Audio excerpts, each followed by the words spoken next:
다시 한번 인사드리겠습니다. 안녕하세요. 피로가 충만하신가요? 성령이 충만하신가요? 네. 하나님의 말씀을 우리가 읽을 수 있다라는 것, 또 하나님 말씀을 가까이 할 수 있다라는 것이 우리 큰 복이고요. 오늘 이제 6번째 시간인데 이제 헤브론에 대해서 같이 이렇게 살펴보려고 합니다. 지금 지도에서 헤브론 이렇게 표시가 되어져 있죠. 어떻게 찾는다 그랬죠? 괜찮습니다. 헤브론 브엘세바에서 예루살렘의 중간 위치가 헤브론이다라고 이렇게 말씀을 드렸습니다. 저 헤브론을 찾아가려고 합니다. 지금 이제 밑에 헤브론이고 교회에서 이렇게 되어져 있는데요. 족장의 길에 있습니다. 이 성경에서 헤브론은 어떠한 의미인지 잠시 좀 보려고 합니다. 동맹이란 연합이라는 뜻을 가지고 있는 좀 아름다운 단어입니다. 헤브론 자체가. 원래 이스라엘 차지하기 전까지는 기럇 아르바라고 불렸던 땅입니다. 거인 아르바를 기념하기 위해서 이름이 붙여진 곳이죠. 이곳은 아낙 자손들의 거주지였습니다. 어제 민수기 13장을 읽으면서 12명의 정탐꾼이 이곳에 다녀왔죠. 이 근처에 있었던 에스골 골짜기에서 가져온 게 뭡니까? 뭘 가져오죠? 포도. 약간 오해하시는 분들이 계세요. 포도가 엄청 커가지고 두 사람이 메고 왔다라고 이렇게 얘기하는데 포도 송이를 메고 온 거예요? 포도 넝쿨을 메고 온 거예요? 넝쿨을 메고 온 겁니다. 그래서 포도가 이렇게 메고 올 정도면 얼마나 컸어요? 포도 알아 하나가 사과만 했어요. 막 이렇게 질문하는 분들이 가끔 계시는데 한 송이를 따온 게 아니고 포도 넝쿨을 따온 거죠. 왜 넝쿨을 따왔을까요? 넝쿨 훨씬 보관하기가 쉽죠. 또 넝쿨을 따와야 신선도가 유지가 되죠. 그냥 딱 따오면 말라버리니까. 그래서 넝쿨을 두 사람이 메고 온 거지 한 송이를 갖다가 이렇게 장동 둘이 메고 온 것은 아니다라는 거예요. 지금 헤브론에 가면 포도가 유명합니다. 그런데 이제 땅은 좋았는데 그곳에 거인들이 살고 있어서 아낙 자손이 살고 있어서 네피림의 후손이 살고 있어서 우리가 그 크기에 비하면 뭐로 보인다고요? 메뚜기로 보인다. 제가 이 학교에서 2학년 아이들 맡아보면 처음 아이들 만날 때 와 크다 이렇게 아이들이 선생님 보고 이렇게 놀라는 경우들을 좀 보는데 아마 그렇게 느끼지 않았을까. 자기들보다 한 2배 정도는 커 보이는 그 거인들 앞에서 위축되어지는 그 모습이 아마 저기에서 느꼈던 그것이 바로 이제 거인 아르바를 기념한다는 뜻을 가지고 있는 기럇 아르바였기 때문에 거인들이 많이 살고 있었던 것으로 보여지는 곳입니다. 해발 930m로 꽤 높은 것입니다. 예루살렘이 800m가 약간 안 되는데 예루살렘보다도 더 높은 곳이고요. 그래서 여기를 가리켜서 이제 산지라고 합니다. 산지. 헤브론 산지 이렇게 표현하기도 합니다. 현재 여기에는 아랍인들이 살고 있고요. 이따 도시 풍경을 잠시 보실 텐데 이번에 이제 우리 두 자매, 홍주자매, 난주자매 저랑 같이 이제 이스라엘 가게 되는데 아마 못 들어갈 것 같아요. 여기를. 원래 일정상에는 가게 되어 있는데 지금 이스라엘이 상황이 그렇게 녹록하지는 않습니다. 물론 우리나라보다는 안전한 것 같습니다. 우리나라가 더 위험하신데 위험을 못 느끼고 살아가는 거죠. 우리는 워낙 익숙하니까. 이스라엘도 마찬가지예요. 막 테러가 터지고 미사일 쏴도 그 사람들은 별로 걱정 없이 살아가요. 근데 이제 지금 이스라엘하고 이쪽 아랍 사람들하고 이렇게 사이가 지금 예민한 가운데 있어서 어제 봤던 세겜도 아마 못 갈 것 같고 헤브론도 못 갈 것 같고 그래서 이제 두 자매는 오늘 공부한 걸로 만족을 누리시기를 공부는 더 가고 싶긴 한데 아무튼 그렇습니다. 이곳에 있어서 유대인들은 굉장히 중요한 땅으로 여기고 있고요. 그래서 유대인들은 이곳에 정착을 또 시도를 계속해서 하려고 합니다. 그러다 보니까 아랍 사람들과 갈등이 늘 있고 분쟁이 터지면 제일 먼저 차량이 통행을 제한하는 곳이 요셉의 무덤이 있는 저 세겜 땅하고 아브라함의 무덤이 있는 헤브론을 먼저 봉쇄를 하니까 이곳에 들어가기가 좀 어려운 부분이죠. 이게 지금 헤브론 도시의 모습입니다.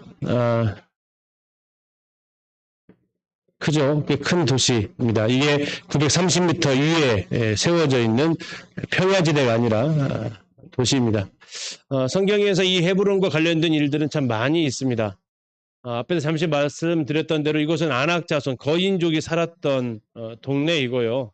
아브라함은 롯과 이별한 후에 롯은 소돔과 고모라 소알 땅으로 갔고, 아브라함은 베델에서 이별한 후에 이곳을 헤브론으로 내려와서 살게 됩니다. 아마도 이곳에 내려다 보이는 소돔과 고모라를 볼 수 있는, 나중에 소돔과 고모라가 멸망할 때 거기서 연기가 피어오르는 것을 보았다라고 이렇게 나오는데, 이제 그곳이 바로 여기 헤브론이 되겠습니다. 이곳에 살면서 그는 아들이 태어날 것을 약속을 받기도 합니다. 아브라함이 어떻게 웃었다겠어요? 엎드려 웃었고, 사라는요 속으로 웃고, 그래서 아들 이름이 웃음이라는 이삭이죠. 그 장소였습니다. 천사도 대접을 했던, 부지 중에 천사를 대접했다라고 이렇게 히브리서에서 나오는 그 장소도 바로 이 헤브론에서 있었던 것입니다. 그리고 그 안에 사라가 127세에 죽었을 때 사라의 매장지로 삼기 위해서 막벨라 굴이라는 곳을 구입하게 되죠. 400세겔이라는 그때 당시에 상당히 비싼 금액으로 구입을 합니다.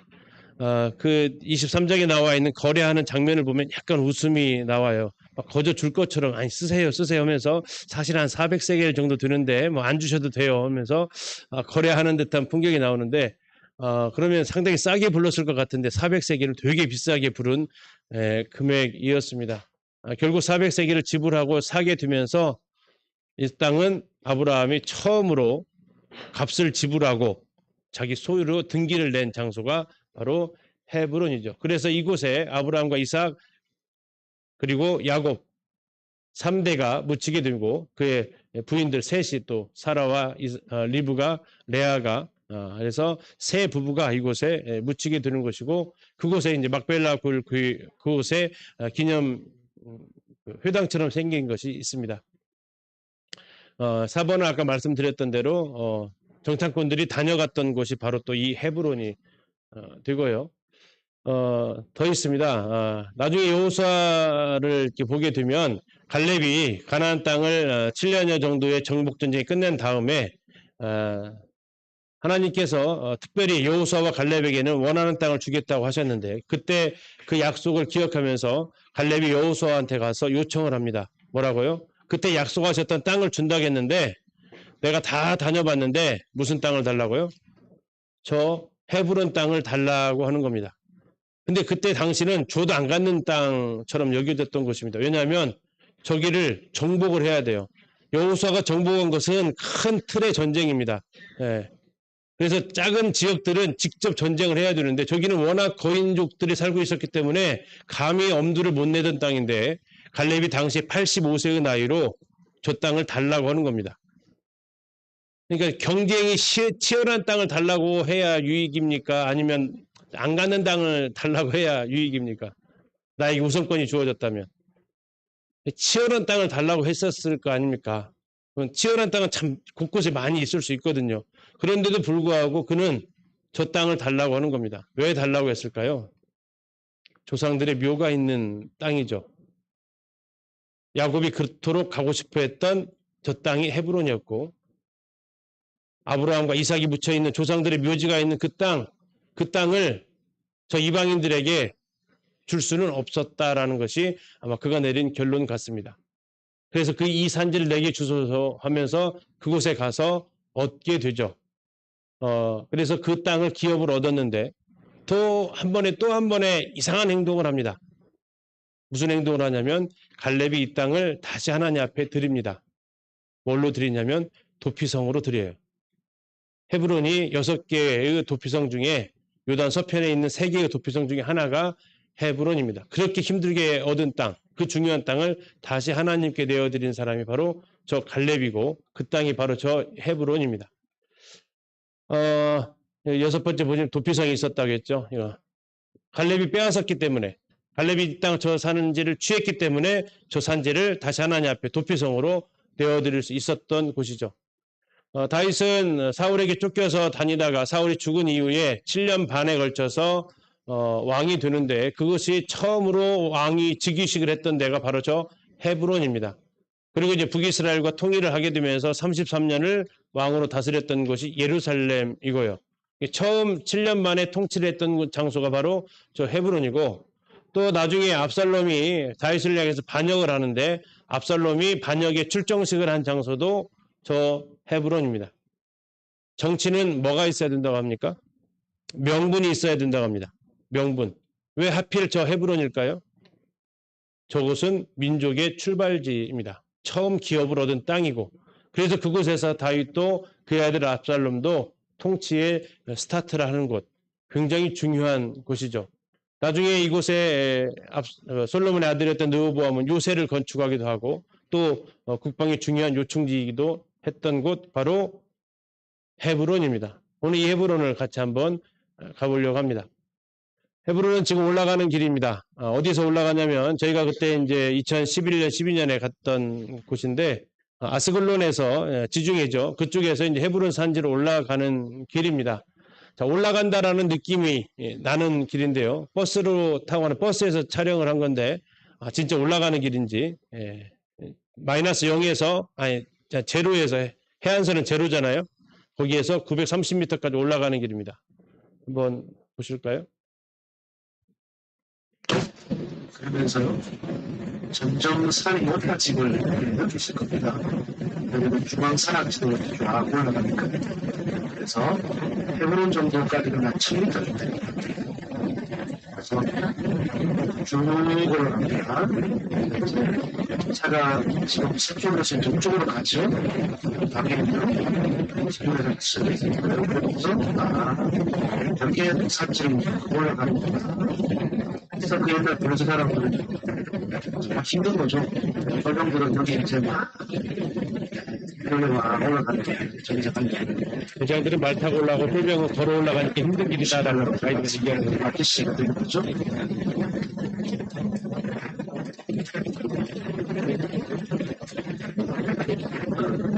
그 중에 이제 한 골짜기 마레시아 쪽에서 대부분 쪽에 얼핏 봐도 산지인 것은 느낌이 오시죠. 올라가면 이렇게 생긴 이제 산 중턱에 올라갑니다. 이게 이제 헤브론 산지 올라가서 이제 찍은 사진인데요. 갈렙이 여기에서 요청했다고요. 뭐라고요? 이 산지를 내게 주소서. 찬송하세요? 네, 반주 한번 부탁드리겠습니다. 같이 한번 그 심정으로 이 헤브론을 얻겠다는 마음으로 한번 찬양을 한번 드리도록 하겠습니다.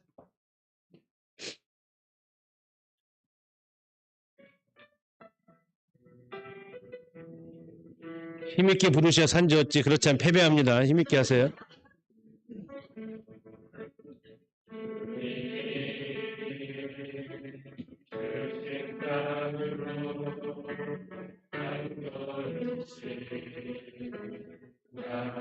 나아갈 때 수많은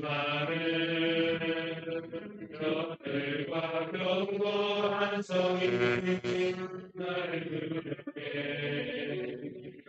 하지만 주님을 신뢰함으로 주님을 의지함으로 주님이 담대함으로 큰 소리 외치며 나아가네 이 산지를 내게 주소서 그날을 주께서 말씀하신 이제 내가 주님의 이름으로 그 땅을 지나리니 이 산지를 내게 주소서 그날에 주께서 말씀하신 이제 내가 주님의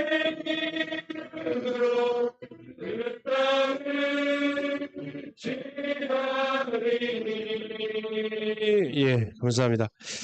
예, 오늘 우리가 올해에 우리 빛골 상목교회가 또 우리 성도님들 개개인이 하나님의 약속을 의지해서 얻어야 될 또 취해야 될 그 땅이 어딘지를 생각하시면서 오늘 해본을 좀 더 들어가 보도록 하겠습니다. 이곳은 족장의 길이라겠죠. 우리가 지도를 그려보면서 브엘사바에서부터 세겜까지가 족장들이 다녔던 길이라겠고요. 그 길 중간에 헤브론이 있습니다. 그리고 아브라함이 샀던 지금 밑에 갈색 표지판이 있는 것이 막벨라 굴입니다. 막벨라 굴에 사라의 매장지를 얻었던 거고요. 이제 버스를 타고 이번에 갈 수 있었으면 좋았을 텐데 또 모르죠. 갑자기 또 도착하니까 또 정세가 풀리면 갈 수도 있어요. 예, 기도하세요. 이산지를 내게 달라고. 자, 막벨라 굴을 이렇게 이정표를 보고 이제 들어가게 되면 헤브론 마을을 이렇게 볼 수 있습니다. 아랍 사람들이 주로 살고 있기 때문에 약간 지저분합니다. 아니 조금 많이 지저분합니다. 유대인들 마을의 풍경과 그 아랍 사람들 마을의 풍경은 도로의 풍경을 보면 또 알 수 있고요. 이제 이 영상은 2018년도에 같이 가셨던 분이 있는데 그때 추억을 한번 떠올려 보시죠. 그때 찍었던 영상입니다. 7년 정도 되면 여기는 이제 팔레스타인 사람들 다 쫓겨나는 겁니다. 여기는 유대인들 일반 사람 안 옵니다. 일반 80% 유대인들은 이렇게 살기 어려운 주로 이제 종교인들이 있죠. 종교심이 강한 유대인들은 여기 와서 살고 있죠.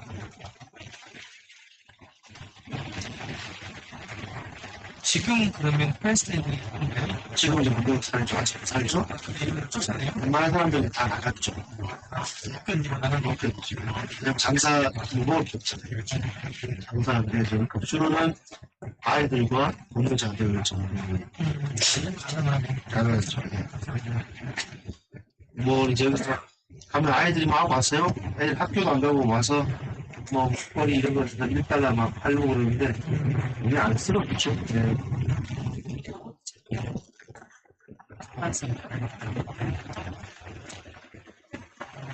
أنا بحاول أدخل جوا أنا بروح الباب بس بعد ما نزلت رجع الباب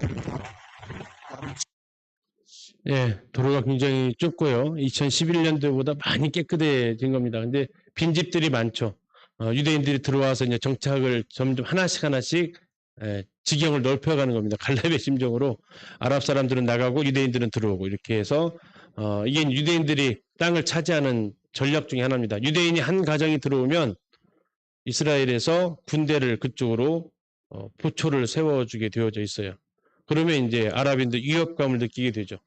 그러면서 한 집 한 집 더 들어가면서 조금씩 야금야금 먹어 들어가는 것이 이제 그렇게 해서 유대인들이 이제 정착존을 형성하게 되면 어느 순간 이제 이곳이 유대인의 마을이 되기도 합니다.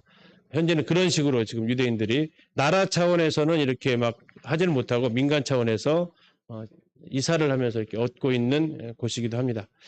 가게 되면 이제 도착하는 곳이 저 지금 건물이 있는 저곳이고요. 저 건물 밑에 아브라함과 사라의 매장지가 있습니다. 이스라엘 군인들이 있는 이유가 유대인들이 이곳에 정착하고 있는데요. 검문소 같은 게 이렇게 있습니다. 검문소 보이시죠? 유대인들이 저 지키지 모르겠죠. 자, 우리 앞에 막베라가 보이네요.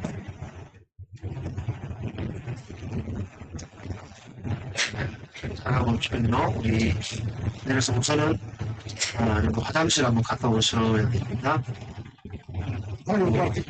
지금 보이는 사람들이 경찰이 아니고요. 군인입니다.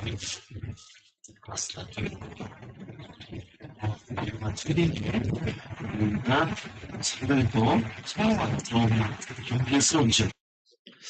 저렇게 이제 상당히 긴장 관계이기 때문에 아랍과 이스라엘 사이가 불편하면 못 들어가게 하는 거죠. 테러가 일어나니까요. 그 검문소도 되게 철저하게 검문을 하고 있고요. 들어가는 입구도 아랍인과 유대인 출입구가 또 따로 있습니다. 물론 한국인이 가면 양쪽을 다 갈 수는 있습니다. 한국인의 특혜죠. 그러면 유대인과 아랍인들은 서로 못 들어가게 되는데 그 안에서 유혈 사태도 일어나고 그랬기 때문에 막고 있죠.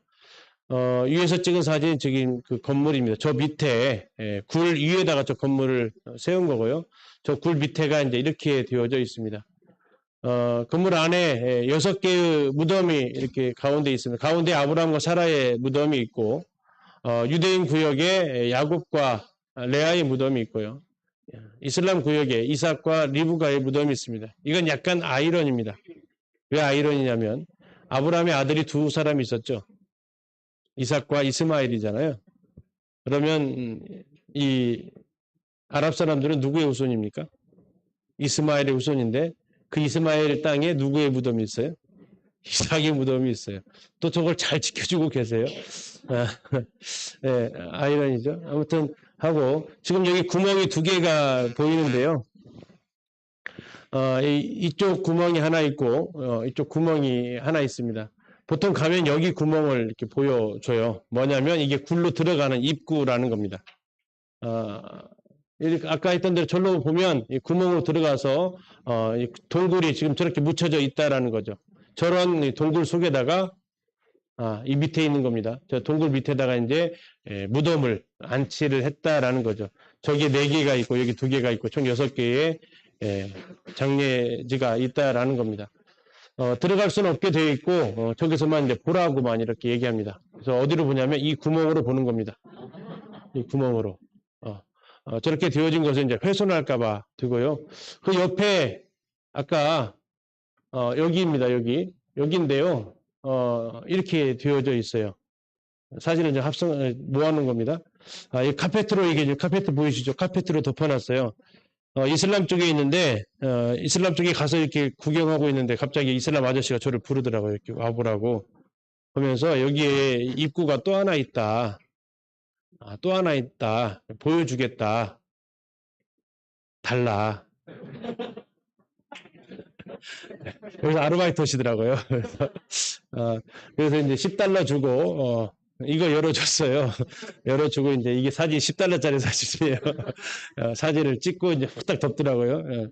또 다른 사람한테 가도 또 달라 하겠지 이제. 우리 팀한테는 이미 지불했으니까. 이렇게 해서 이제 이게 왜 이렇게 막아놨잖아요. 이게 이제 아까 했던 대로 그런 도굴이나 이런 위험들이 있어서 이제 이렇게 좀 참 공사도 대충 했습니다. 그리고 이제 카페트로 덮어놓는데 굉장히 이쪽에 대해서 이 사람들이 관심이 많이 있다라는 것을 볼 수 있습니다. 또 이곳에 들어가게 되면 유대인들이 토라를 읽고 있습니다. 히브리어 소리 거의 안 들어보셨죠? 히브리어로 성경 어떻게 읽는지 잠깐 한번 들어보실래요?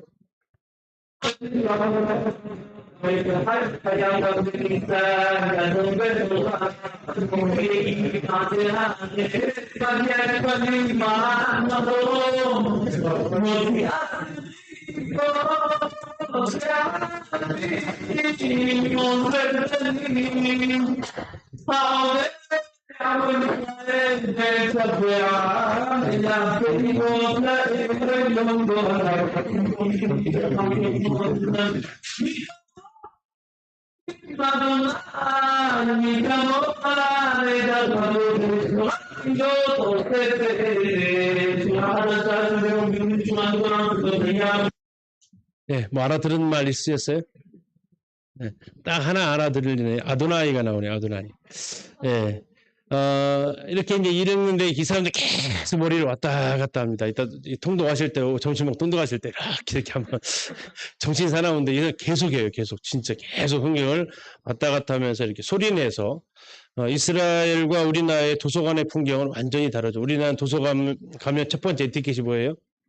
네, 조용히 하는 거죠. 여기 도서관은요, 엄청 시끄럽다라는 거죠. 도서관은 책 읽는 장소가 아니고 토론하는 장소라는 것이 우리와 그들과의 큰 차이점 중에 하나인데 저 목소리로 토론을 정말 시끄럽게 하는 곳입니다. 이곳에 가는 이유가 이제 그 묘를 보는데 이 진짜 무덤 아니고요. 가묘라고 그러죠. 그냥 틀만 제시해주는 묘인데 이제 아브라함이 묘입니다. 아브라함의 묘, 이 히브리어로 써져 있는데 우리의 아버지 아브라함이라는 뜻을 가지고 있고요. 또 반대쪽에 사라의 묘도 있습니다. 또 유대인 쪽에 야곱과 레아의 무덤도 이렇게 가묘로만 존재하고 있습니다. 또 $10 주고 사진 찍을 때 찍었던 이슬람 쪽에 있었던 무덤이 되게 큼지막하게 리브가 이삭의 가묘도 있습니다. 또 이 헤브론이 유명한 것은 사울의 군대 장관이었던 아브넬의 시신을 다윗이 이곳에다가 안치를 해준 거죠. 그러면서 북이스라엘로 갈등 상황에 들어갈 수 있었는데 아브넬을 극진히 모셔준 겁니다. 왜요? 헤브론까지 안장을 해줬다라는 거죠. 못들하게 막고 있어요. 이 어디에 있냐면 이 문 뒤에 있어요. 그래서 사진을 찍었는데 어떻게 찍었냐면 이 창살로 해서 찍은 겁니다. 카메라 렌즈만 이렇게 잘 들어가게 해서 찍어서 저렇게 역시 가묘죠. 성경 읽다 보면 아브넬이 여기에 묻혔다라는 것을 또 확인할 수 있습니다. 이런 여러 가지가 섞여 있는 곳 장소가 바로 헤브론인데 헤브론 오늘날 우리에게 어떠한 의미가 있는지를 이곳에 가서 생각을 해보고 또 갔다 와서 공부를 해보면 정리를 해본 내용이 되겠습니다. 자, 이 헤브론 산지죠. 진짜 산지입니다. 헤브론은 어떤 곳이냐? 헤브론이라는 단어가 처음 나오는 곳이 이제 창세기 13장입니다. 창세기 13장에서 하나님께서 아브라함하고 롯이 이별하는 그 순간, 롯이 떠났을 때에 하나님께서 아브라함에게 하셨던 말씀이 이것입니다. 눈을 들어서 동서남북을 바라보아라. 그리고 동서남북으로 다 다녀보아라. 네가 밟는 땅은 뭐 하겠다고요? 내가 다 너에게 주겠다라는 겁니다. 그렇게 해서 아브라함은 하나님이 눈을 들어서 보라고 하셨고 하나님이 발로 밟아보라고 하셔서 그대로 순종을 합니다. 그래서 그가 택한 곳이고요. 반면 롯은 이 땅을 선택할 때에 스스로 눈을 들어서 쳐다봅니다. 어디가 좋은지 이렇게 바라봅니다. 그리고 그가 선택한 곳은 소알 땅입니다. 그리고 그렇게 선택한 이유가 뭐라고 얘기하냐면 그 땅이 에덴과 같았다라고 얘기합니다. 두 사람이 바라보는 모습은 똑같은데 바라보는 동기가 달랐다라는 거죠. 우리 눈으로 직접 한번 확인 한번 하겠습니다. 창세기 13장 가셔서 통독하셨는데 그 추억을 다시 한번 떠올려 보시면서 보시죠. 창세기 13장입니다.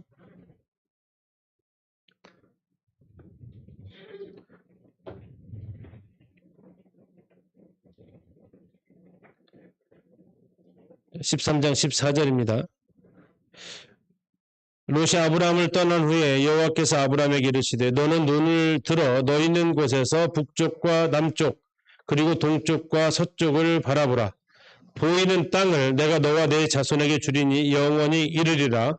내가 내 자손이 땅의 티끌 같게 하리니 사람이 땅의 티끌을 등에 셀 수 있을진데 내 자손도 세리라. 너는 일어나 그 땅을 종과 횡으로 두루 다녀보라.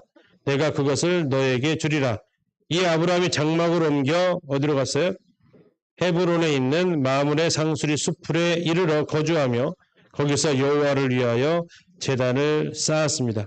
반면 롯은 그 땅을 어떻게 선택했는지 10절로 가서 보시겠습니다. 13장 10절입니다. 이에 롯이 눈을 들어 유단 지역을 바라본즉 소알까지 온 땅의 물이 넉넉하니 여호와께서 소돔과 고모라를 멸하시기 전이었으므로 여호와의 동산 같고 애굽 땅과 같았더라. 그러므로 롯이 요단 온 지역을 택하고 동으로 옮기니 그들이 서로 떠난지라. 아브라함은 가나안 땅에 거주하였고 롯은 그 지역의 도시들에 머무르며 그 장막을 옮겨 소돔까지 이르렀더라. 이렇게 나와 있습니다. 자, 두 사람이 똑같이 13장 10절에서 롯도 눈을 들었습니다. 그랬죠? 롯도 눈을 들었습니다. 다음에 14절에서는 하나님께서 이제 아브라함에게 직접 말씀하십니다. 너는 눈을 들어라고 합니다. 롯은 자기가 직접 눈을 들었던 사람이고 아브라함은 하나님에 의해서 눈을 들었던 사람입니다. 그래서 롯은 자기 눈에 보기에 좋은 땅을 선택을 하게 됩니다. 요단 지역을 선택했던 것은 그곳이 자기의 목축하기에 가장 적합했던 곳을 생각했기 때문입니다. 그리고 아브라함은 하나님이 눈을 들어서 보라고 했을 때 그 장소를 보았고 발로 밟으라고 했을 때 그가 발로 밟고 다녔던 첫 번째 땅이 무슨 땅이라고요? 자, 17절에 두루 다녀보라 내가 그것을 너에게 주겠다고 했는데 그 다음에 아브라함이 갔던 이 명령을 듣고 갔던 땅이 어디라고요? 예, 헤브론으로 갔다라는 겁니다. 네가 발로 밟는 땅을 너에게 주겠다고 했는데 아브라함은 그 이야기를 듣고 장막을 옮겼습니다. 어디로요? 헤브론에 있는 마므레 상수리 숲으로. 그리고 거기에 거했다고 나왔습니다.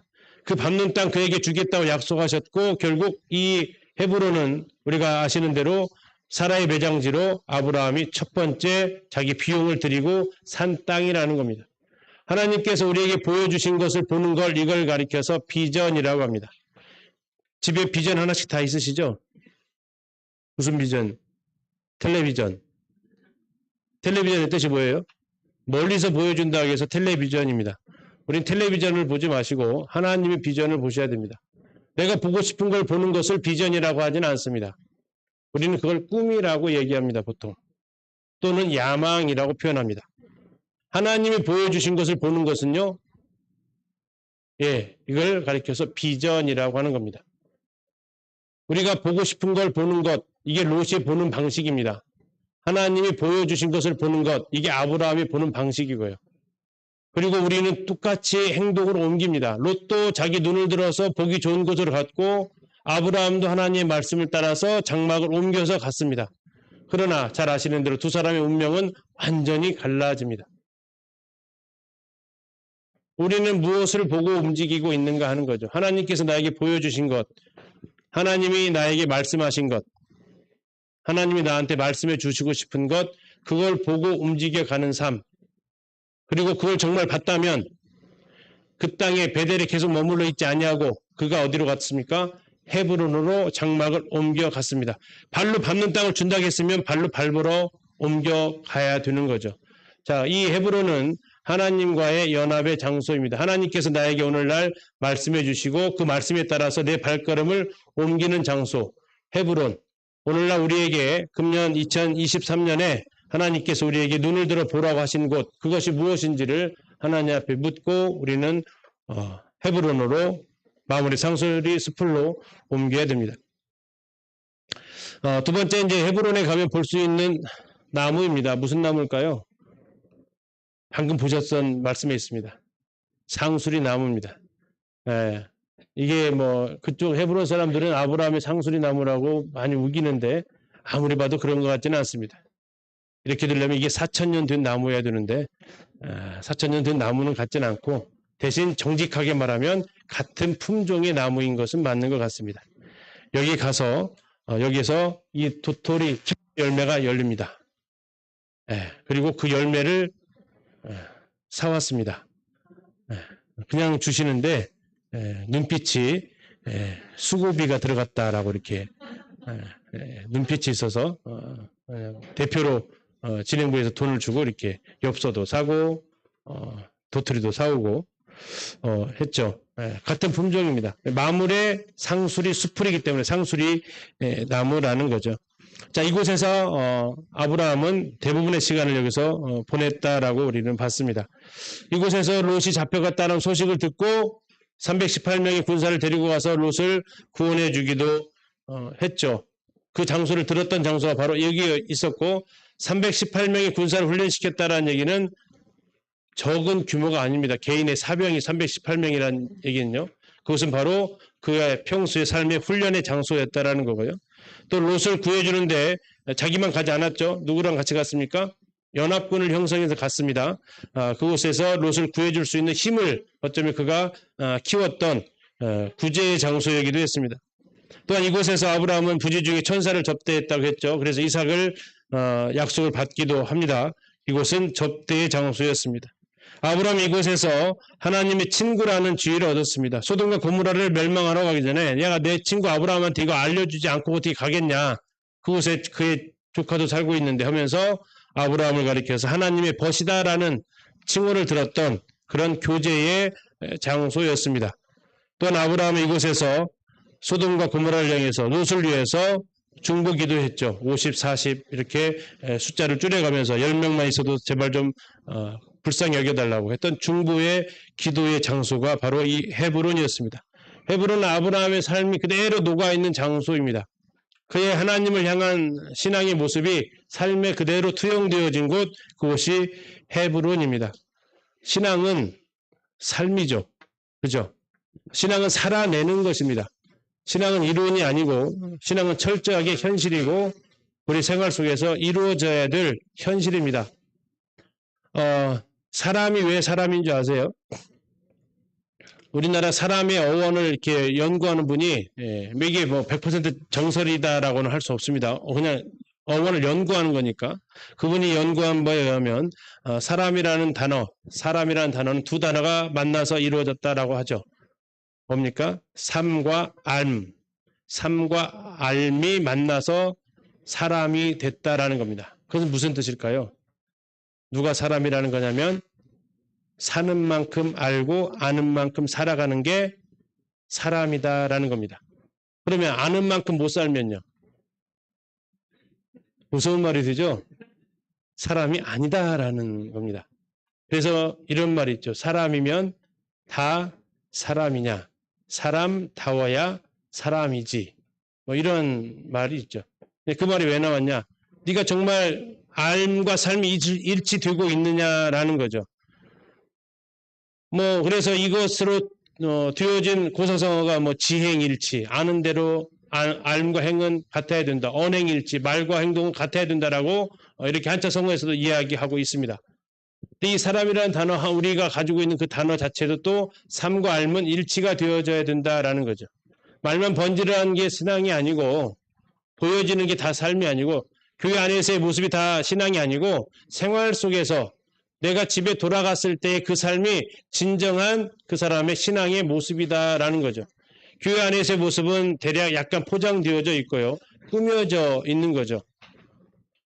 그래서 지금 교회 예배당이 깨끗한 거, 내 주변이 깨끗한 것이 중요한 게 아니라 지금 내 방이 어떤 상태이냐가 중요한 거죠. 불시에 급습해서 방 들어갔을 때 방 괜찮으세요?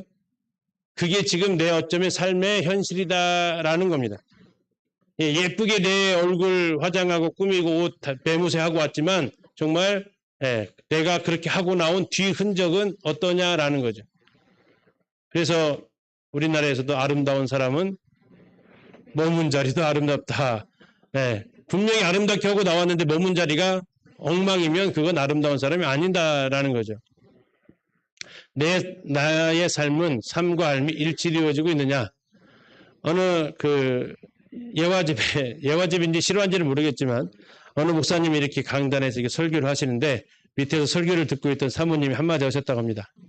뭐라고 하셨을까요? 제발 당신은 그냥 강단에서 사세요. 했다라는 거죠. 왜요? 거기서는 그렇게 거룩해 보이는데 집에만 강단에서만 내려오시면 왜 그러신지 모르겠다 해가지고 뭐 예화집에 보면은 이제 이불을 싸가지고 와서 강단에다 올려놨다라는 뭐 이런 식으로 그냥 내려오지 마세요. 여기서만 사세요.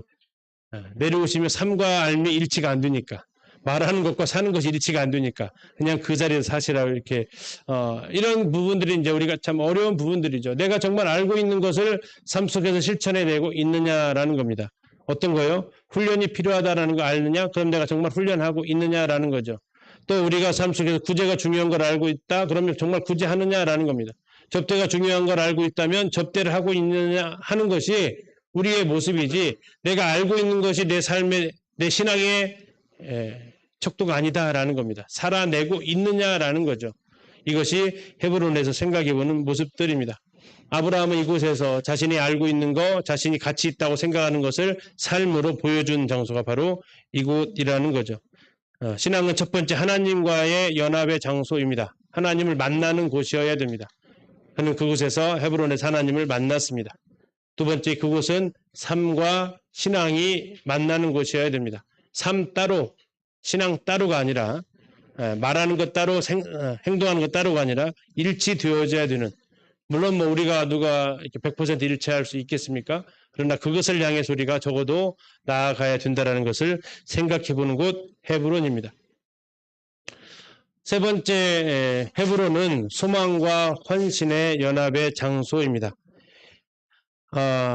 이건 앞에서 말씀드렸습니다. 이건 하나님께서 헤브론을 분명히 네가 밟는 땅을 주신다고 약속했죠. 밟는 땅 준다고 약속하셨고 아브라함 헤브론으로 갔습니다. 그러면 그 땅은 헤브론이 바로 등기가 아브라함한테 나나요? 거기에 살고 있었던 헤브론 사람들이 아우 하나님의 말씀을 듣고 오셨군요. 이제 당신이 다 가지세요. 이렇게 하는 곳이냐고요. 아니란 말이죠. 그것을 얻기 위해서 자기 아내의 사라의 매장지를 얻기 위해서 아브라함은 400세겔이라는 대가를 지불을 했다라는 겁니다. 거기 가서 빡빡 우기는 거죠. 뭐라고 우길 수 있어요? 아니 하나님 나한테 주신다고 했다고 내가 왔으니까 이건 내 땅이라고 우기면 어떤 일이 벌어질까요? 거기 있는 사람들이 어떻게 할까요? 얼마나 황당한 일이 일어나겠습니까? 예. 그럼 하나님께서는 왜 주시겠다고 했을까요? 그러면 그냥 거저 주시겠다고 하신 건가요? 아니다라는 겁니다. 400세기를 그러면 죽어도 못 살 수 있거든요. 그러나 하나님께서는 이제 그 일들을 아내의 죽음을 통해서 그 일들을 이제 진행을 해 주시는데 아브라함이 이곳을 기꺼이 400세기를 주고 구입했다라는 겁니다. 통독할 때도 말씀드렸지만 돈 안 주고 쓰라고 했잖아요. 아니 쓰십시오. 우리 존경받는 사람이니까 당신이 쓰십시오. 그럼 누구까지는 쓸 수 있다고요? 사라의 무덤까지는 쓰는 데는 지장이 없어요. 그 다음에는요. 아브라함도 뭐 묻히는데 봐줄 수도 있겠죠. 그리고 그 후손들은 못 묻히는 거죠. 그러면 그 땅은 그냥 다시 말하면 구입을 한 게 아니고 뭐 한 거예요? 좋은 말로 하면 전세. 좀 더 저렴하게 그러면 사글세 내고 산 거죠. 그건 내 땅이 아닌 거죠. 등기가 내 앞으로 날 수가 없는 거죠. 등기가 내 앞으로 날려면 뭐 해야 됩니까? 구매를 해야 되는 겁니다. 구매. 그래서 이 아브라함이 이곳을 구매를 했다라는 겁니다. 우리가 얻을 영적인 유산을 위해서 우리가 대가를 지불할 용의가 있냐 하는 겁니다. 이것이 하나님께서 나에게 주신 거라면 나는 이것을 위해서 내 삶을 하나님 앞에 드릴 준비가 되어져 있느냐 하는 겁니다. 우리가 얻을 영적 유산을 위해서 대가를 지불하지 않는다면 그것은 우리의 것이 되지 않을 것입니다. 하나님께서는 우리에게 마태복음 예수님께서 하셨던 말씀을 잠시 연결지어서 가게 되면 예수님께서 우리에게 제자들에게 질문을 하셨습니다. 사람에게 가장 소중한 것이 무엇이냐라고 물으셨습니다. 사람이 가장 소중한 것이 무엇입니까? 목숨이다라고 하셨어요. 목숨. 그러면서 사람이 무엇을 주고 자기 목숨과 바꿀 수 있겠느냐? 거기에 대한 답은 뭐예요? 바꿀 수가 없다라는 거죠. 여기 형제님들, 자매님들 또 많은 사람들의 그 목숨값이 얼마라고요? 아무것도 계산을 할 수 있을 정도의 가치가 이 세상에 견줄 만한 건 없다라는 겁니다. 우리가 한번 생각해 보면 나는 꽤 비싼 사람이에요. 꽤 비싼 분이에요. 얼마짜리세요? 온 천하를 주어도 바꿀 수 없는 게 내 목숨값이라고요. 왜요? 하나님이 그렇게 귀하게 지으셨다고요. 성도님들 한 분 한 분을 하나님이 온 세상보다도 더 귀한 가치를 가지고 부여를 하셨다고요. 왜 그럴까요? 하나님의 형상으로 지음받았기 때문에 그렇습니다. 하나님의 형상으로 지음받은 나는 가장 귀한 존재입니다. 두 번째 가치가 왜 우리가 그렇게 비싸냐면요. 예수님의 핏값을 지불하고 샀기 때문에 귀한 존재입니다. 첫째는 하나님의 형상대로 지음받았기 때문에 하나님의 형상이기 때문에 세상 그 모든 만물보다도 귀합니다. 그렇게만 생각해도 귀한데 또 하나 내 가치가 한 번 더 업그레이드가 됐는데 예수 그리스도의 핏값을 주고 내가 하나님이 사셨단 말이에요. 그래서 내가 더 귀해진 겁니다. 만 원 주고 물건을 샀으면 얼마짜리입니까? 100만 원 주고 사면요. 1억은요? 예수님 주고 샀으면요. 나는 얼마짜리라고요? 예수님짜리라고요. 자, 옆에 있는 분 한번 봐보세요. 얼마짜리라고요?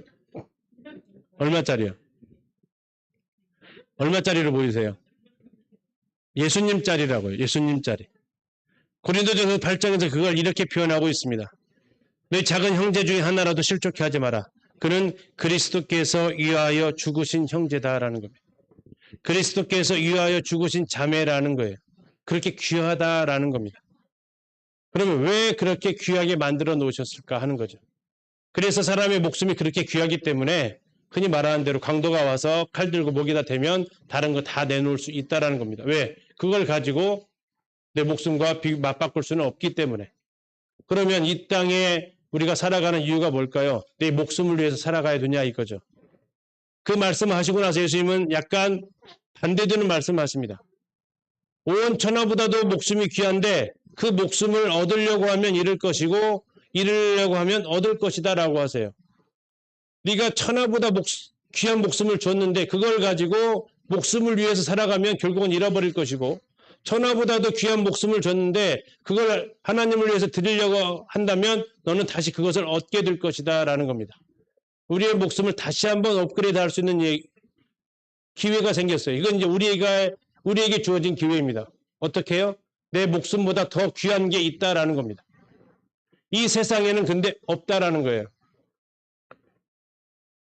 아이러니죠?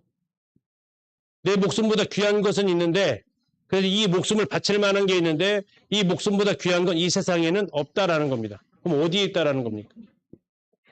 예수님께 있다라는 겁니다. 예수님께서 그분이 내게 생명을 주셨던 그분께 내 목숨보다 더 귀한 게 있다라는 겁니다. 그리고 예수님은 요구하시는 겁니다. 천하보다 귀한 목숨을 너에게 줬다. 그러면 그 목숨을 유지하고 붙들고 살라는 게 아니라 그 목숨을 이용해서 할 일이 있다라는 겁니다. 예를 들어서 자녀들에게 100만 원을 주면 그 100만 원 갖고 있으라고 주는 게 아니라 그걸 가지고 네가 더 가치 있게 쓰도록 하기 위해서 주는 거죠. 하나님께서 우리에게 천하보다 귀한 목숨을 주신 이유는 그거 가지고 70, 80 장수하면서 무병장수하면서 부귀영화 누리면서 살라고 주신 것이 아니다라는 겁니다. 왜 주셨냐면 그 목숨을 지불해야만 살 수 있는 것이 있다라는 겁니다. 자동차를 사려고 하는데 10만 원짜리 가서 주고 사면은 살 수 있어요? 없다라는 겁니다. 적어도 그 차값을 지불할 정도의 돈을 가져가 줘야 자동차를 사올 수 있다라는 거예요. 네가 지금 천하보다 귀한 목숨을 내가 줬는데 이 정도는 지불해야 네가 살 수 있는 것이 있다라는 겁니다. 그게 뭐라고 사도 바울은 얘기하냐면 그걸 사명이라고 합니다. 사도행전 20장 24절에 그가 이렇게 고백합니다. 주 예수께 받은 사명 곧 하나님의 은혜의 복음을 증거하는 일을 마치려 하면은 나의 생명조차 조금도 귀한 것으로 여기지 아니하노라. 사명을 완수하기 위해서는 생명도 귀하지 않다라는 겁니다. 사명과 생명의 가치를 비교하면 뭐가 비싸다고요? 사명이 비싸다라는 겁니다. 왜 우리에게 생명을 주셨냐면 그 생명을 지불해서 사명을 완수하라는 것이죠. 하나님께서 우리에게 주신 유산들이 있습니다. 이것을 아까 말씀드린 대로 사명이라고 합니다. 또는 예수님의 표현을 빌린다면 사도 바울은 그것을 사명이라고 표현했고 예수님은 그것을 가리켜서 십자가라고 표현하고 있습니다. 누구든 자기 십자가를 지라고 얘기합니다. 십자가는요, 뭡니까? 죽음입니다. 십자가를 진다는 것은 뭐 하는 거냐면 죽는 거예요. 무엇을 위해서 그냥 죽는 게 아니고 무엇을 위해서 죽어요. 예수님의 십자가는 우리의 죄를 위한 죽음이었습니다. 나의 십자가는 예수님을 위한 죽음이어야 합니다. 그래서 고린도후서 5장 14절에 말씀하시고 있는 게 뭡니까? 그리스도의 사랑이 우리를 강건하시는도다. 그리스도의 사랑이 우리를 움직입니다. 왜 죽으셨습니까? 다시는 자기 자신을 위하여 살지 않고 자신을 위하여 죽으셨다가 다시 부활하신, 다시 살아나신 예수 그리스도를 위해서 살게 하기 위해서 예수님이 죽으셨다라는 겁니다. 예수님의 십자가는 우리를 위한 거였습니다. 우리의 십자가는 누구를 위한 겁니까? 예수 그리스도를 위한 것입니다. 그것이 뭡니까? 그것이 우리에게 주신 십자가고 사명이라는 겁니다. 우리는 그것을 위해서 대가를 지불할 용의가 있냐 하는 거죠. 정말 그것을 위해서 하나님께 나에게 맡겨주신 것을 위해서 살아갈 마음이 있고 그리고 살아가고 있는가. 그리고 지불하지 않으면 대가를 지불하지 않으면 그건 여전히 내 소유가 되지 않습니다. 내 생명을 지불했을 때만이 주님은 잃고자 하면 얻을 것이다라고 분명하게 말씀해 주셨습니다. 어쩌면 헤브론은 우리가 돌아가야 될 그 나라일 수 있습니다. 아브라함이 약속을 받았던 그 땅, 야곱이 애굽에서 죽었지만 그렇게 돌아가고 싶었던 땅, 요셉이 비록 애굽에서 총리로 살았지만 그의 마지막은 가고자 했던 그 땅이 바로 이 가나안 땅, 약속의 땅입니다. 우리의 소원이 하늘나라라면, 우리의 소원이 하나님 나라 그곳이라면 우리는 그곳을 위해서 대가를 지불해야만 합니다. 성경에서는 지극히 작은 자나에게 냉수 하나 준 것도 하나님은 다 계산해 주시겠다고 하셨습니다. 우리가 각각 계시록에서는 뭐라고 얘기합니까? 각각 그 몸으로 행한 대로 상을 주시겠다고 하셨습니다.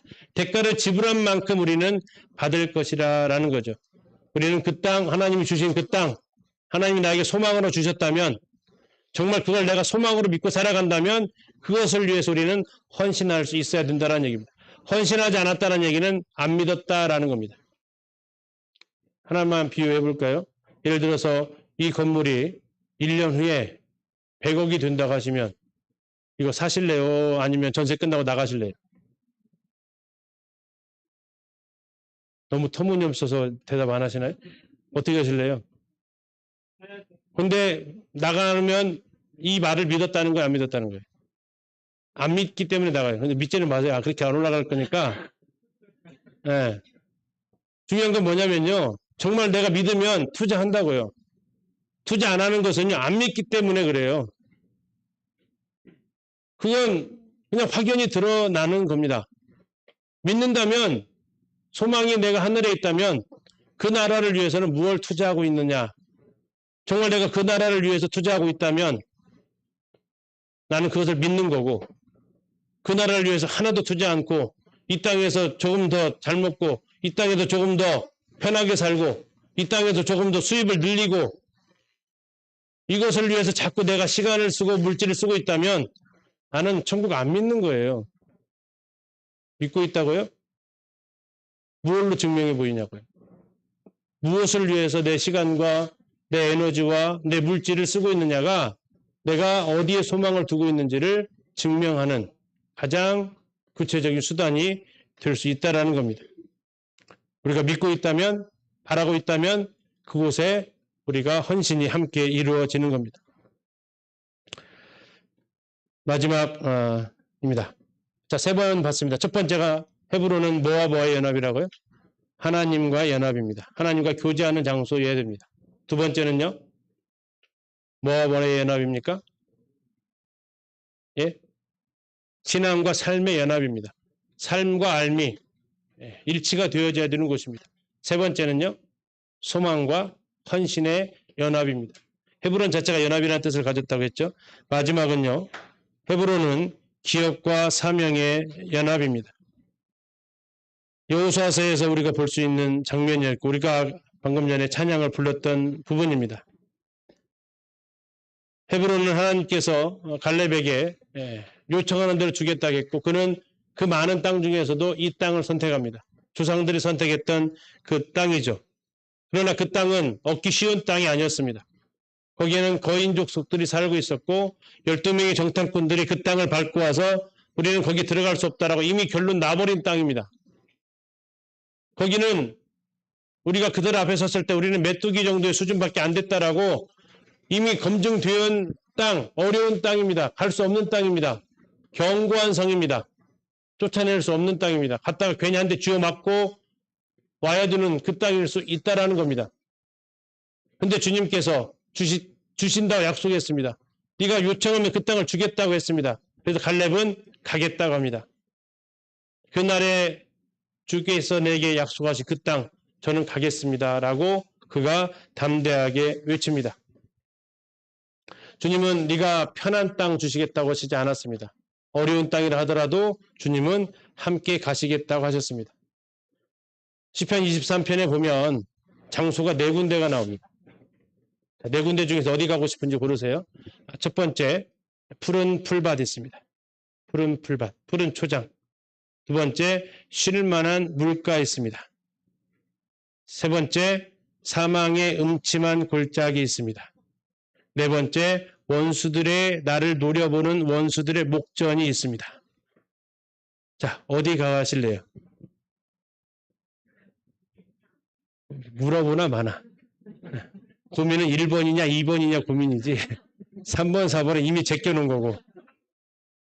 그런데 하나님은 우리에게 그 4군데를 다 주시겠다라는 거예요. 굳이. 1번만, 2번만으로 충분한데, 뭐 굳이 3번, 4번 선택지까지 안 주셔도 되는데, 1번, 2번만으로도 우리는 충분히 그곳에서 쉴만한데, 굳이 3번과 4번을 주시겠다라는 겁니다. 여호와는 나의 목자이신데도 불구하고. 왜 그럴까요? 그러면 1번, 2번이 목자가 필요한 곳입니까? 3번, 4번이 목자가 필요한 곳입니까? 다 필요합니다. 네, 왜요? 양들은 어디가 푸른 풀밭인지 어디가 쉴만한 물가인지 모르니까. 그러나 더 필요한 곳이 있습니다. 더 필요한 곳은 어디입니까? 3번, 4번입니다. 사망의 음침한 골짜기는 더 필요합니다. 원수들의 목전은 더 필요합니다. 왜요? 이건 죽습니다. 1번, 2번은 고생할 수는 있습니다. 찾으려고. 3번, 4번은 죽어요. 생사가 갈린 문제예요. 하나님은 내가 늘 우리에게 약속하셨습니다. 1번, 2번만 데려가겠다고. 아니에요. 3번, 4번도 갈 거라는 겁니다. 혹시 지금 이 자리에 3번, 4번을 가고 계신 분들이 계실지 모릅니다. 그건 나만 알 수 있습니다. 겉보기에는 내가 1번, 2번처럼 평안히 보일지 모르겠지만 한번 옆에 한번 봐보세요. 몇 번 가고 있는가? 몇 번 가고 있는 것 같아요. 예. 예, 인상 속에서 3번, 4번이 보일 수도 있어요. 아니면 아실 수도 있어요. 내가 혼자만 그곳을 지나갈 수도 있다고요. 그럼 그곳에 목자가 안 계시냐고. 아니라고요. 그곳에 계신다고요. 분명히 계십니다. 근데 문제는 뭡니까? 우리는 3번, 4번에 딱 들어가는 그 순간 목자가 안 보이기 시작합니다. 하나님은 안 계신다. 하나님 나를 돕지 않는다. 하나님 내 곁에 없다라고 우리는 단정을 내려버립니다. 왜? 하나님이 계시다면 나를 이곳으로 인도할 리가 없다라는 논리죠. 과연 그러하냐라는 겁니다. 우리가 그렇게 오해할까 봐 하나님이 이미 다 말씀하셨어요. 아니, 내가 너의 목자인데 3번, 4번도 있는 매뉴얼이야.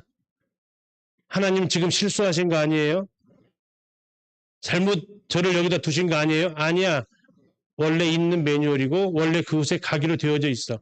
근데 뭐라고 하십니까? 내가 사망의 음침한 골짜기를 다닐지라도 해를 두려워하지 않을 것은 그 다음에 뭐예요? 주께서 나와 함께 하심이라. 주께서 원수들의 목전에서 내게 상을 베풀어 주셨어요. 상을 베풀어 주려면 같이 있어야 될 거 아닙니까? 식탁을 베풀어 주시려면 같이 있어야 식탁을 베풀어 주실 거 아니에요. 하나님 우리에게 약속하신 것이 뭐냐면 쉽고 편안하고 안락한 것만 주시겠다고 하신 것은 아닙니다. 물론 그러한 곳도 있습니다. 어떻게 365일 3번, 4번으로 살아갑니까? 노이로제 걸리죠. 1번, 2번도 분명히 걷는다니까요. 그러나 3번, 4번도 우리가 2023년에도 걸으실 거라고요. 그러나 그때 중요한 것은 뭐예요? 주께서 함께 하심이라. 다니엘의 세 친구 굳이 풀물불에 들어가야 됩니까? 제 생각으로는 좋은 각본이 이거예요. 풀물불에 들어가기 전에 갑자기 비가 와가지고 싹 꺼쳐버리면 돼요. 더 좋은 시나리오 아니에요? 비도 하나님이 내리는 거니까. 되잖아요. 근데 하나님은 그렇게 하지 않으셨다고요. 들어가게 하세요, 그냥. 대신 어떻게 하세요?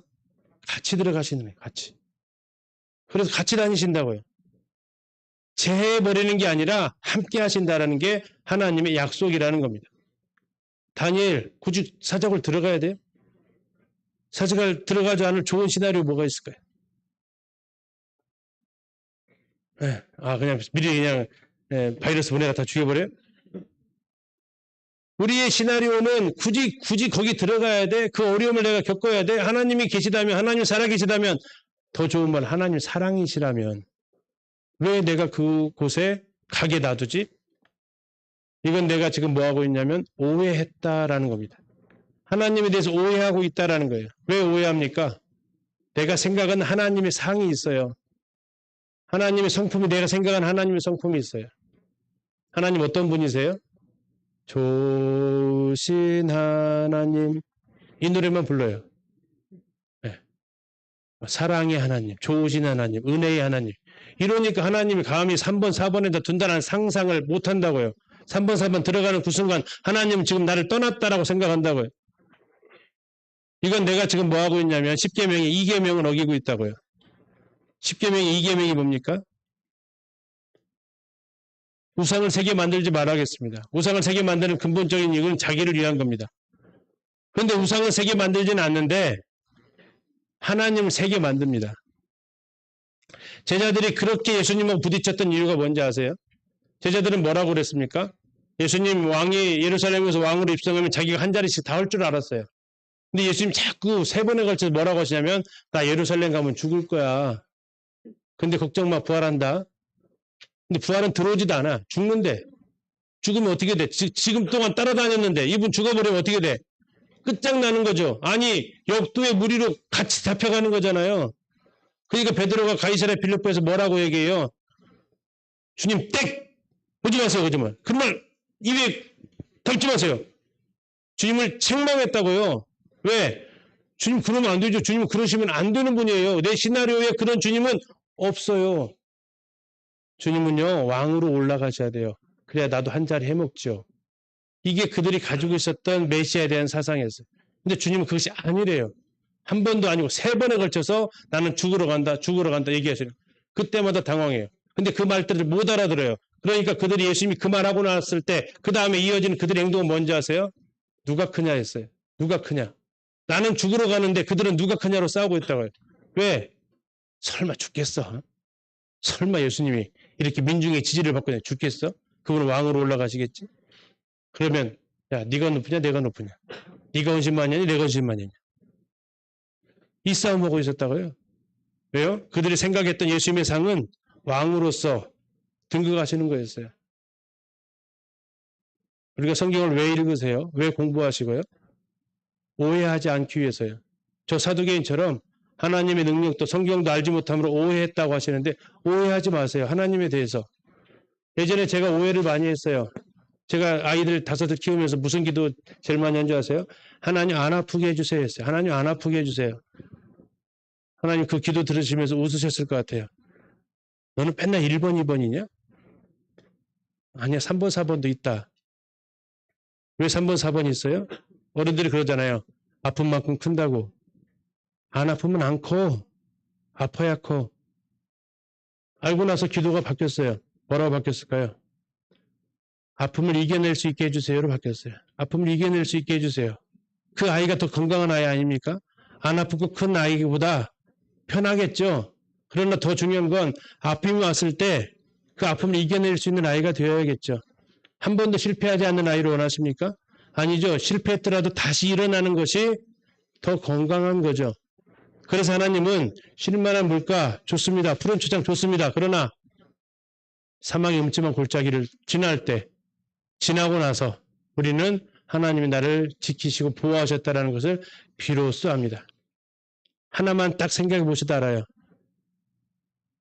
하루에 운전하시고 사고 날 뻔했을 때 감사하세요. 아무 일 없이 돌아왔을 때 감사하세요. 아무 일 없을 때 감사해요? 그냥 그게 감사하죠. 그냥 아유, 하나님 오늘 아무 일 없게 해서 감사합니다 하는데 사고 날 뻔했는데 딱 브레이크 밟았는데 한 5cm 남아 있어. 그럼 하나님 지켜주셨습니다. 그건 지켜준 거 맞는데 일상생활 속에서 아무 위험을 안 느끼는 것은 지켜준 걸로 인식 자체를 못해. 그러니까 하나님께서 가끔 이벤트를 해주시잖아요. 내가 너 지켜준다는 거 잊지 마. 근데 우리는 그게 자체가 또 싫어. 근데 평소에 또 감사를 안 해. 이것이 이제 헷갈리는 거죠. 그래서 우리는 하나님께서 주신 거, 쉬운 땅 다 갖고 싶은 물론 그런 것도 있다고요. 하나님 선택지에는. 그러나 우리가 생각하기 싫은, 우리가 기대하지 않은 그 항목도 하나님은 준비해 놓고 계시다고요. 그럴 때 우리는 오해하지 않기를. 그럴 때 우리는 하나님을 향해서 원망하지 않기를. 이스라엘 백성들이 광야에서 왜 원망했을까 생각해 보셨어요? 왜 10번이나 하나님을 향해서 그렇게 원망했을까요? 자기가 생각했던 대로 안 되거든요. 아니 하나님이 데리고 왔으면 이쯤 딱 가면 물이 쫙 준비가 되어져 있고 또 저만치 딱 가게 되면 딱 쉴만한 곳이 딱 준비되어 있어야 되는데 왜 하나님이 인도했는데 가봤더니 뭐예요? 물이요. 근데 물이 써. 하나님이 인도에 갔는데 먹을 게 없어. 이게 뭔 하나님 인도한 거냐라는 거죠. 그러면 그때 뭐예요? 원망하기 시작해요. 왜? 내 생각대로 안 되니까. 이거부터가 우리가 어쩌면 내려놔야 될 부분이 아닌가 하는 부분입니다. 하나님이 주신다고 약속했던 땅이 그렇게 어려운 땅이라면 하나님 주신 게 맞습니까? 아니요. 맞다라는 거죠. 문제는 뭡니까? 문제의 난이도가 아닙니다. 문제가 난이도가 높을수록 하나님 아니면 못하셨다라고 고백합니다. 문제 난이도가 쉬우면요. 기도도 안 합니다. 이 정도면 제가 그냥 해결할 수 있어요. 주님 그냥 오늘 뭐 힘드시죠? 그냥 쉬셔도 괜찮아요. 제가 할게요. 근데 어려운 문제 딱 봉착하면요. 매달리죠. 이게 우리가 하나님께서 나에게 기업으로 주신 땅, 그 땅이라면 주님께서 할 수 있는 능력도 주신다라는 겁니다.